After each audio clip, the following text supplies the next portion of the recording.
in the short story The Fly, it's important that you see the underlying meaning to the surface level story.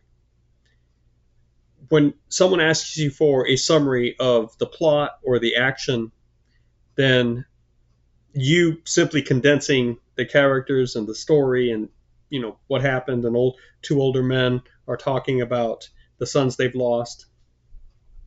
One is significantly older or weaker than the other, has two daughters, comes to visit a man who owns and runs a business, etc., etc., etc. So, for someone who has never read that short story and is not going to read it, if you are using it in an article or in a discussion, it's always correct to give a summary of the surface level, if you will, the story itself.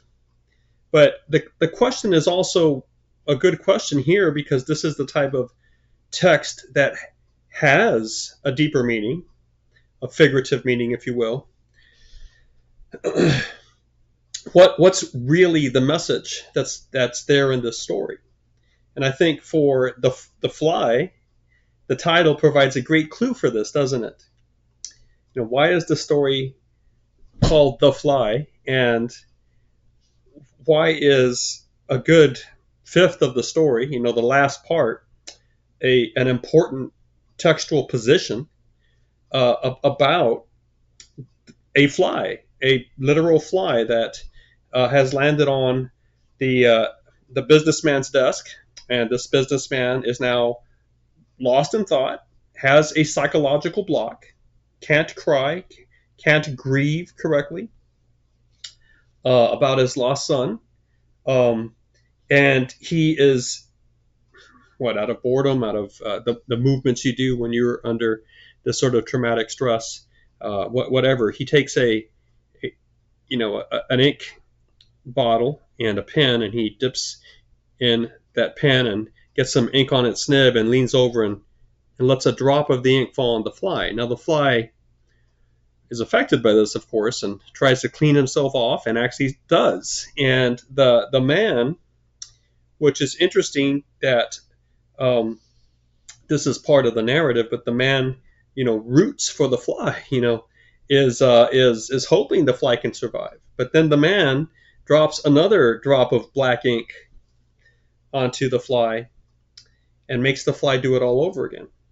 And eventually the fly dies. The fly is faced with just an insurmountable challenge. The ink has become too much. So I think that the title at top, and then the return to the fly, the symbol at the bottom, is just a very clear way of telling you that the fly is your hermeneutical clue. Hermeneutics is the art of interpreting a text. It's actually coming from the word Hermes, the messenger of the gods that would bring, for the Greek gods, that would bring messages from Olympus, Zeus, Hera, Ares, etc., down to the mortals. And Hermes would, sometimes the messages would be gnomic. They would be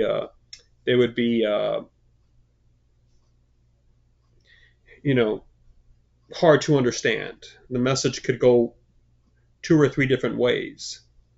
For example, a message from the Greeks once came to a great Roman general who sought a sign.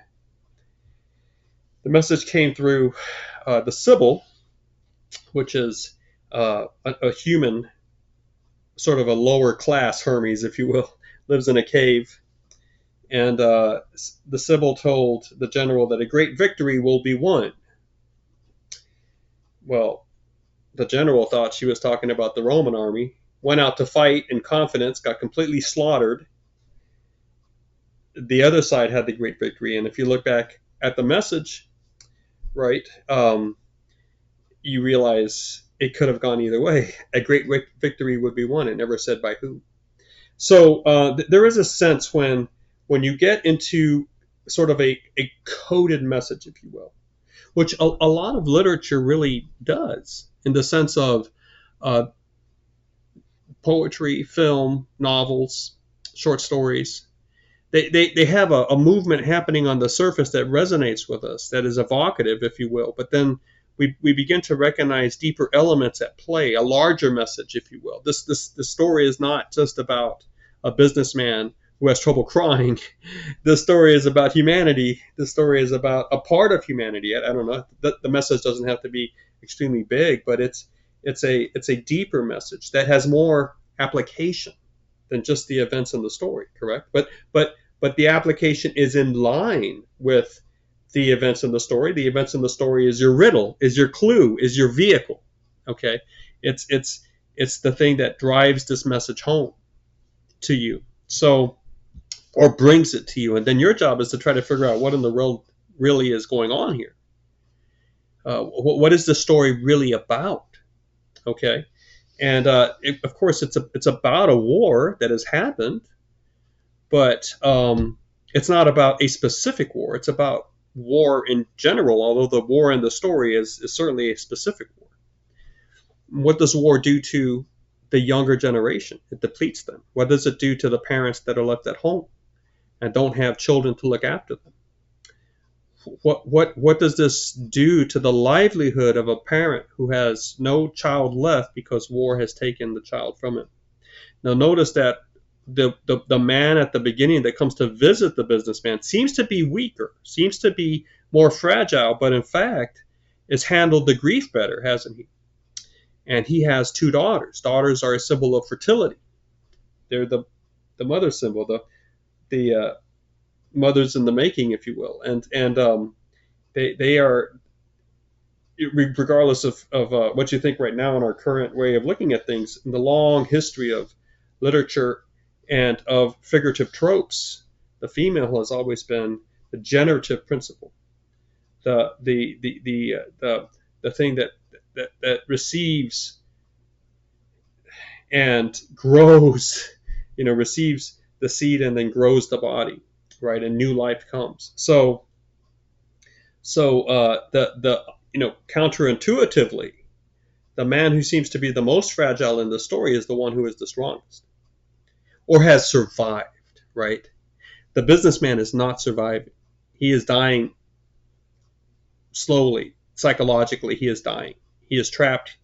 And the fly is a symbol for that, okay, for that paralysis.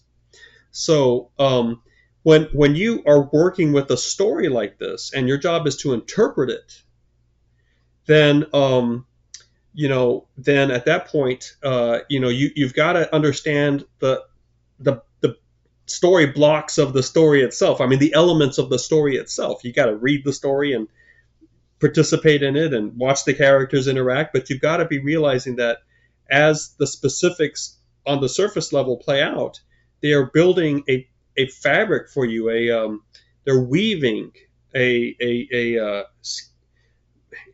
cloth of meaning that is much more applicable than to the time period that the story was written in, or to the specific events that may have been mentioned in the story. It's more of a perennial human value that is being addressed in this deeper level. Perennial means it's continually at play in the human culture, whether it's 100 years ago, 200 years ago, 500 years ago. We're still dealing with this. Some issues in our lives that are perennial are curiosity, are politics, are relationships, love, loss, children, parenting, how to live together in community, ambition, murder. There's a negative side to these perennial elements as well. Greed. These stories are as old as time because these issues are not specific to a certain event or place in time. In fact, they are part of the human dynamic, and they come out as we live our lives in groups, whether it's on this side of the globe or on the other side of the globe. So you need to be looking for these sorts of things, and you have to be able to say what you think the story is actually truly, really about. I'm trying to use these emphatic words to try to get you down to the depth level of underneath the story. And that's what you do in an interpretive paper, or what's also called a literary analysis. Although if you're asked to write a literary analysis, then you sometimes you are allowed to use some of the literary terms that you may know, or the genre, the structure and the devices that are at play in that particular text you're looking at, or movie, or whatever. But so a literary analysis seems to be kind of a specific type of interpretation exercise, right? But when I ask you for an interpretive essay, or someone asks you for an interpretive essay, or to interpret something, then they're asking you to take the material object, or the thing itself. Now it could be a story, in this case it is, or it could be furniture design, it could be fashion, it could be a movie, it could be art, it could be all sorts of things. As human beings, we like to build things, and then we like to put a layer of art on them, or a layer of sometimes we like to make them significant by adding on to the elements that exist only for the function of the thing, right? We like to take it past that. We don't, we're not satisfied with just something to keep the rain off our heads. In terms of housing, for example, many of us want to make the house a reflection of who we are, right? And so there are elements that once the basic, what we call the material structure, is met, the material structure being like, what do you got to have to make this house work? The pipes, the flooring, when it comes to a story, what do you got to have to make this thing work? What's the genre? Is it a magazine article? Then what's the topic? What's your audience? What's it about? That's the material elements, right? But then if we're adding aesthetic to it, art to it, then once the material is formed, it becomes the structure upon which we add the art, the style, the elements that we take pride in as craftsmen, or as technician. The word technician comes from the Greek meaning art, and the crafter, the maker. So does the word poem, by the way. If you look at the etymology of the word poem, it goes all the way back to making things. It's originally was not about just the poem you might recognize today as a poem. If you were a craftsman, you were a poetos. Okay, so it's about putting the human into the thing you're making, right? It's about developing that style. It's about putting in the depth layer of meaning. And when you're writing a short story, a film, trying to make a film that has that, okay, an art film, if you will, that has those deeper elements to it, not just a big, box office commercially driven film that's just fun to watch, but beyond that, it doesn't have any deeper meaning. But if you discover the universe of literary film, that has this deeper meaning to it, it's hard to go back to the commercial land, because there's just so much growth that happens when you watch these films, in terms of how you learn to respond and to see how to see things. So that's what we're practicing here. And as you write the interpretation essay, I want to remind you of the basic structure that it has, that I'm looking for. I'm looking for two basic sections. Now, I don't want you to equate sections with paragraphs. I'm not saying I want 2 paragraphs. I want 2 sections. All right. And the first section should be the summary section, because you should not assume that your reader has read the story. Okay. So I know we're in a school environment. I know you're writing this to me, but you can't think like that. To really grow as an author, you got to really believe that you're writing to the real world, which I don't know if I like that phrase so much, but you know what I'm talking about. Pretend you're trying to get this into a magazine somewhere, or get it online, okay? Because you're trying to build a website for that or whatever. You should assume that your reader is never going to actually read the story. In other words, they're not going to start with your essay and then oh wait, I haven't read The Fly, so I better go read The Fly before I come finish this article. They're not going to do that. Very, very few, 1 in 1,000, I bet, would actually do that. Okay, it's better for you once you have their attention, because you remember your essential goal as a writer is to create interest, maintain it, reward it. In this case, you're trying to do it with an interpretation essay. Okay, so give them the summary of the surface level so they can kind of just understand what the story was about. You can do that it might take 2 paragraphs, it might take 3, it might take 1, it might take 7 sentences, it might take 14. I don't know. I'm not going to give you those numbers. I just think you need to Write a literal summary. And literal means by the letter. In other words, what did the letters on the page actually say? I mean, they give you actual names. Woodyfield and his daughters, and they give you an actual scene in that business office. With the oak paneling and the brandy and all that. That needs to be summarized quickly so that your reader can kind of just get the story, and then you have to provide a summary. Maybe you can just call it a declaration or whatever. You have to provide the deeper meaning, right? You have to say, now, what really is happening here is this. This story is really about this, and you lay it out. And then once you, now that is going to happen in that first section. I probably should have a blackboard that I'm drawing this out, but I just want you to think section 1, section 2. Section 1 has 2 parts. You have the literal summary and then the figurative summary, or the depth summary, or the place where you talk about what's really the case. Now, again, I don't want to mandate anything here other than the thing has to work, that do its job. But you might find that the literal summary takes a couple paragraphs, but that the in-depth analysis, when you say this is what the story really is about, you might be able to say that thesis and explain it in 3 sentences. I don't know, as long as if you feel like you did a good job with that. You might need more sentences for that, all right?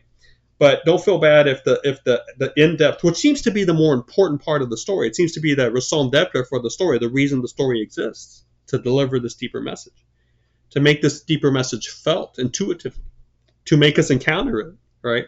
But because that deeper message is often generalized in general terms about how we deal with grief and war, and notice that the business, he was planning to give the business to his son, right?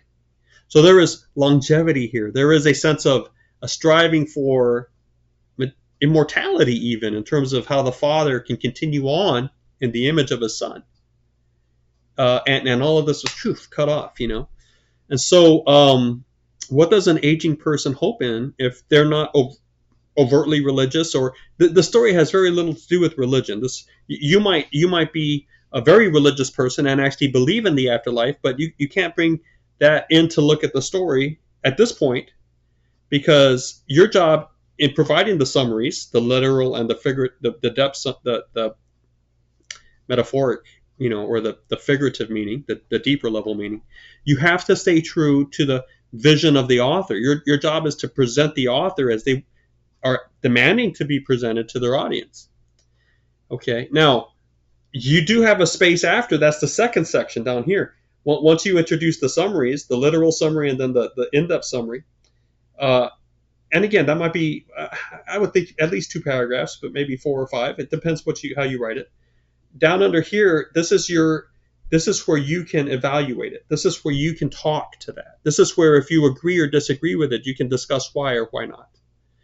This is where you can talk about how the story works and whether it could have worked better. The thing that you should probably stay away from down there at the bottom, though, the evaluation, is don't base your evaluation on personal taste, okay? Because personal taste is very hard to really run a public conversation around, because no one is wrong in their personal tastes, right? There are many things in life that really center on that, on personal experience and personal taste, okay, preference, if you will, like how I'm dressed right now, and what kind of food I like to eat, what kind of music I like to listen to. I might tell you what my favorite type of music is, and you might say your favorite type if we were talking together, and your type might be different from mine, but that doesn't mean that we're wrong about this. You see what I'm saying? We're not making claims like that. We're just trying to express to others what we enjoy or don't enjoy. And we're the world's authority on what we enjoy or don't enjoy. So for that reason, conversation stops, really, if you think about it, when it comes down to this. I mean, the conversation can keep on going, but no one can correct someone else when it comes to personal tastes. Now, we can kind of think the other person is weird. Hopefully you don't say that, but we don't try to correct them. Okay, now, however, we do try to correct people when we believe that they have, when they enter a realm of publicly shared opinion, grounded on public definitions and public values and beliefs. Okay, so if someone tells you, hey, you shouldn't own anything, okay, because ownership ties you down. We're moving into an age of strange weather and extreme weather, and if you own a house, you're not going to be able to get up and move when the drought comes or the flood comes or the whatever. You might go into a lot of debt to try to own things in today's day and age.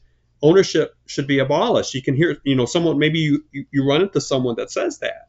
Now you can disagree, and you might have reasons that you think are public reasons. You might have reasons like grounded reasons, like deep reasons, deep in their reasons that you believe are based on values that everyone should acknowledge.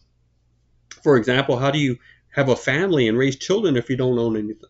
So when it comes to balancing out a full life, it seems like one view means that you don't ever really have a family. So how do you might disagree with someone, and you might say to someone, actually, if you think about it, your life choice there is not possible, or it's just not feasible, or it's not something anyone can really follow to any extent, other than the outlier, the one person out of 100 can maybe do this, right? So there are things that you can talk about in terms of correct or incorrect, strong or weak, thought through, not thought through, fuzzy definition, strong definition. These are areas that you can discuss in terms of whether something is right or wrong, in totally or in part, or strong or weak, or we can use different language to talk about that. But that's the stuff you should be talking about down there. Now, for example, if you believe the fly really is about death and how one suffers if they don't have any children, but you are say you're a religious person and you believe that God has a plan for this, and God might you have eternal life. You might believe that this world is but a pilgrimage that you go through, and as you pass from this world to the next, as you die and live again, things might be different. And so there's no cause for despair. And listen, if that's your belief, and if you really think that this should be the belief that everyone holds, or this is a worthwhile communal belief, you can bring that in here, because I would say at that point, yeah, you have a way to argue, if you will, that the point being made here is wrong, right? So don't hesitate to do that. Just be sure that you don't say it's wrong because you just didn't enjoy the story. You can't base that sort of thing you can't base it on your personal, like, subjective emotional response. Emotion is a kind of a psychological response, maybe. The response we get when we sit down and we listen to music we love, or we eat music, we eat food we love, or we eat food we hate. We have all these responses to that, and these are things that really we cannot bring into the moral sphere. You see what I'm saying? So the Latins had a phrase for this. It was de gustibus non est disputandum. Okay? De gustibus, gustatory, taste, about taste, non est disputandum. It is not to be argued. In other words, it's not to be, an issue of right or wrong here. Okay? So, that's why I'm bringing these texts in. I want you to practice your interpretive skills, and I want you to practice putting together an interpretive response. Okay, so hopefully you can see some deeper issues there with the fly. It's not about a fly drowning in ink. It is, though, right? Because of the title and the way the fly has a prominent place in the text. But what is that really a symbol of, right? It's a symbol of very weak, fragile animals that are placed in a strange, hostile environment where they can make it physically for days. I don't know how the lifespan of a fly, but in just one moment, at sort of a capricious moment, sort of a meaningless reason, this ink drops out of the sky and covers you. And then you fight it off, and it drops out of the sky again and covers you, and eventually you die from this. I mean, what do you do when cancer hits you out of the blue? And you're like, well, why me? I was pretty healthy. And then you try to fight it off, and it comes back. And is there a reason or a rhyme? Can you see exactly why you have this happening to you? How does that make you feel? What's the message about despair here and the human condition? in a hostile environment. War is just another manifestation of that. Okay? All right, well, I hope that this video has helped you kind of think through the fly, and I appreciate you watching.